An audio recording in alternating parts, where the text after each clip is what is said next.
Hello Internet, I'm John Brill, and this is Accountability on the Local Level, Part 4, Partitioning Counties into More Counties. How do we balance the concerns of having a small local governing body, part-time office holders, and also have districts conducive to one-man campaigns in highly populous counties? By partitioning counties into more counties. The county that has 500,000 people could be divided into 5 counties of 100,000, or 20 counties of 25,000 each. But we could also divide it up like this. The new counties could have different populations, different number of people on their local governing bodies, with district sizes for those bodies being of varying sizes, but all one-man campaign friendly. And they could call their local governing body whatever they want. What is more important is that people in the new counties only having to associate with one another for county matters, and no longer having to be placed into conflict with a lot of other people unnecessarily. With the county of 500,000 with seats elected county-wide, there would have to be large chunks of people who never get county candidates from their area and county policies that they desire, because the regional differences within the district are stacked against them. The natural result is that people are marginalized, disempowered, and discouraged from participation in county politics. With so many people in a tug of war with one another, pulling the rope in different directions, then very few people would get what they want. But with the county partitioned, regions of the county that were heretofore marginalized can get the policies they desire. Suddenly, they don't have to fight with hundreds of thousands of other people over local policy issues because those people now live in the next county over, and vice versa. That big ordinance issue that there might be 6 different sides to in the local debate can now have 6 different outcomes. And the people in the localities can see how the different implementations, or lack thereof, worked out. Some of them might be just about the same, but some may perform better or worse. What is important is that these smaller counties would be better able to gain consensus about county-level issues, tailoring their solutions to their people instead of having county-level issues dictated to them. Basically, one big cog can only turn so gently. In this manner, having many smaller cogs allows for a more finely tuned and organic approach to county government issues.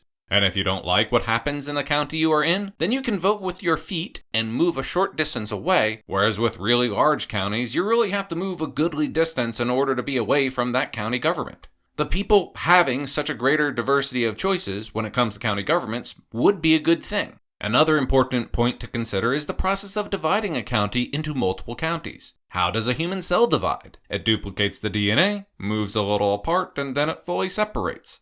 Partitioning a county into multiple counties would go the same way. Duplicate the county charters, separate the funds, establish when the counties will be partitioned, and then move things to the new county's respective county seats. For the first period of time, a lot of the new county's affairs might still go through the old county administration buildings. But as time progresses, all functions would move over to the new county seats. For the old county seat, it would just be a matter of handing things off to the new county seats until the separation is complete. It might take a little time to separate all of the things, but it's not rocket surgery. It's just accounting and a little bit of time. Instead of a large, bloated, and inefficient cell, there are multiple cells that are able to operate in a more harmonious and efficient manner. Partitioning the counties into more counties means each individual citizen means more with their local government. If you are one of 50,000 people in a locality, then you will be able to have a far stronger voice than if you were in a locality where you were one of 500,000. The smaller counties are, the less the people are simply numbers to the local government that are easily drowned out. The obstacles to people organizing effectively to engage with their local government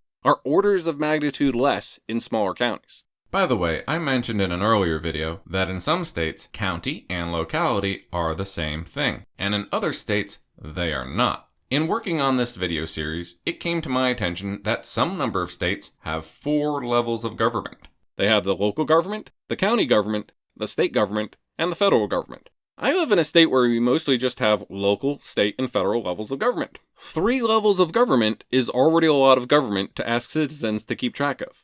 Think about it. You might have a local governing body of 7, a sheriff, a treasurer, and other locally elected officials, and then a couple state representatives, your representatives in Congress, and president. And then sandwiched into the middle is a bunch of redundant politicians for a 4th level of government? That's a lot of politicians that each citizen really ought to know, but as a practical matter, that is way too many office holders for most citizens to keep track of. Is it any wonder that so many people just figure out which party they trust more and reflexively vote for that party?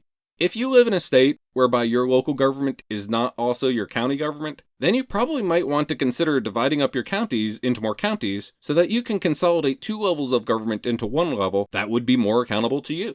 The very fact that the counties have to be so subdivided as a matter of course is an implicit acknowledgement that the counties are too large and unworkable.